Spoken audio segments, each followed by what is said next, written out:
नमस्कार, चार का चक्रव्यूह देख रहे हैं आप। मैं हूं आपके साथ सबा शाहिद शेख। नेता हो या अपराधी, आतंकी हो या जिहादी, जो भी गलत करेगा वो चक्रव्यूह के चक्र से नहीं बचेगा। उनके कारनामों को एक्सपोज करूंगी, एक एक करके पूरी डिटेल में इनके गुनाहों का काला चिट्ठा खोलूंगी। तो चलिए बताते हैं आज के वो कुछ नाम जो चक्रव्यूह के चक्र में आ गए। सबसे पहले बात ब्लिंकिट बॉय की, दूसरी खबर में बात गौ तस्कर की, तीसरी खबर में बात मुन्ना भाई की, चौथी खबर में बात माफिया सुधीर सिंह। सबसे पहले बात ब्लिंकिट बॉय की। राष्ट्रीय राजधानी से सटे ग्रेटर नोएडा के बिसरख में अकेले लड़की के फ्लैट में घुसकर छेड़छाड़ करने वाले डिलीवरी बॉय को बिसरख थाना पुलिस ने भिड़ंत के दौरान दबोच लिया।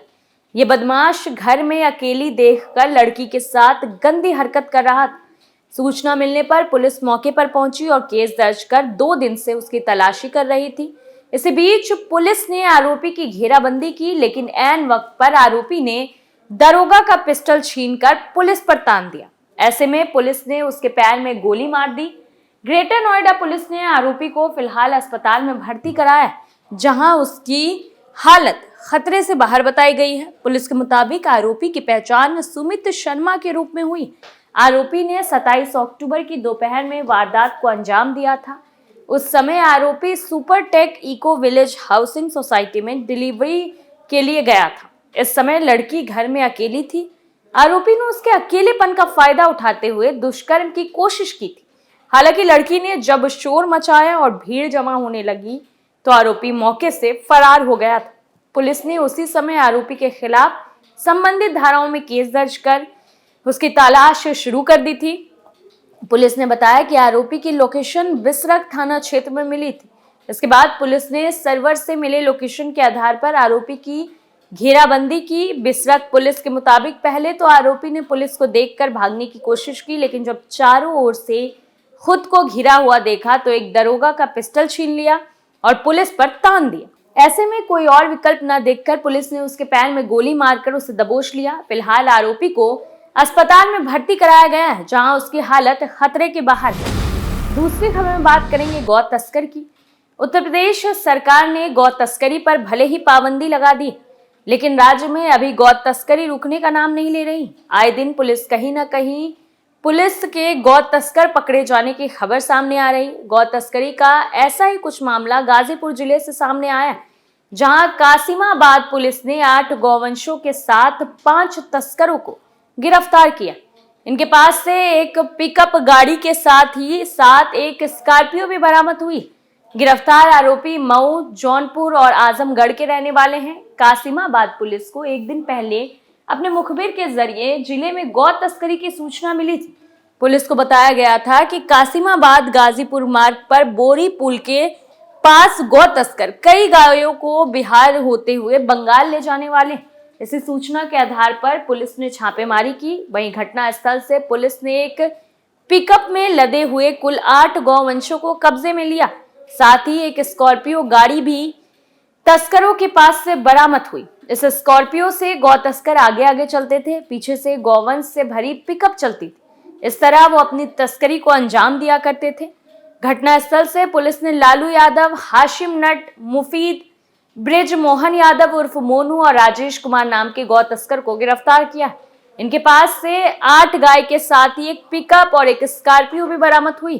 पुलिस अधीक्षक ओमवीर सिंह ने बताया कि अभियुक्त लालू यादव, मुफीद, ब्रिज मोहन, राजेश कुमार के खिलाफ थाना नूनहरा में पहले से ही मुकदमा संख्या 170/23 में गौ हत्या का मामला दर्ज है, जबकि हाशिम नट के खिलाफ थाना नूनहरा और खानपुर में गौ हत्या के मुकदमा के साथ ही साथ गैंगस्टर एक्ट में भी मामला दर्ज है। हालांकि अब इन आरोपियों पर तगड़ा एक्शन होने वाला है। तीसरी खबर में बात मुन्ना भाई की। यूपी पेट 2023 परीक्षा के लिए 20 लाख से ज्यादा उम्मीदवारों ने आवेदन किया था। पहले दिन 10,03,768 उम्मीदवार परीक्षा में शामिल होने वाले थे, लेकिन इनमें से करीब 4 लाख उम्मीदवारों ने परीक्षा छोड़ दी। दरअसल उत्तर प्रदेश अधीनस्थ सेवा चयन आयोग द्वारा सरकारी नौकरी की पात्रता के लिए राज्य के 35 अलग अलग जिलों में यूपी पेट परीक्षा आयोजित की जा रही है। परीक्षा 28 और 29 अक्टूबर को 2-2 शिफ्ट में चल रही है। पहले शिफ्ट सुबह 10 बजे से 12 बजे तक और दूसरी शिफ्ट दोपहर 3 बजे से 5 बजे तक चल रही है। इस बार पेट में कुल 20,07,523 उम्मीदवारों ने परीक्षा के लिए आवेदन किया है। यूपी पेट परीक्षा के पहले दिन आधे यानी 10,03,768 उम्मीदवारों के बैठने के लिए सिटिंग की गई, लेकिन 38% उम्मीदवार परीक्षा देने नहीं पहुंचे। यूपी के 35 जिलों में आयोजित हुई परीक्षा में कुल 6,23,732 यानी 62% उम्मीदवार ही परीक्षा देने पहुंचे, जबकि 3,80,086 यानी कि 38% उम्मीदवार एब्सेंट रहे। वहीं परीक्षा के दौरान पुलिस की स्पेशल टास्क फोर्स को बड़ी सफलता हाथ लगी है। यूपी पेट परीक्षा के पहले ही दिन एसटीएफ ने सॉल्वर गैंग पर बड़ी कार्रवाई करते हुए पेपर सॉल्वर कराने वाले गैंग के सरगना, नकल कराने वाले कक्ष निरीक्षक समेत 50 लोगों को गिरफ्तार किया है। यूपी एसटीएफ ने बांदा, प्रयागराज, वाराणसी, कानपुर और नोएडा समेत अलग अलग जिलों से ये गिरफ्तारियां की हैं। परीक्षा केंद्रों के अंदर से डिवाइस को बरामद किया गया है। वहीं आपको बता दें कि पहले ही दिन दोनों पालियों में 38 सॉल्वर और ब्लूटूथ से परीक्षा दे रहे 9 विद्यार्थी गिरफ्तार किए गए। इसके अलावा फेस रिकॉग्नाइजेशन ऐप के जरिए 16 छात्र पकड़े गए हैं। इससे पहले आयोग के अध्यक्ष प्रवीण कुमार ने पहले ही साफ कर दिया कि इस बार परीक्षा में चालाकी दिखाने वाले की खैर नहीं। उन्होंने कहा था कि आर्टिफिशियल इंटेलिजेंस से हम फिंगरप्रिंट और आंखों की पुतली का मिलान कर सॉल्वर गैंग को दबोचने को तैयार है। परीक्षा के दौरान 3 कंट्रोल रूम बनाकर हर जिले के लिए सीसीटीवी से निगरानी रखी जा रही है।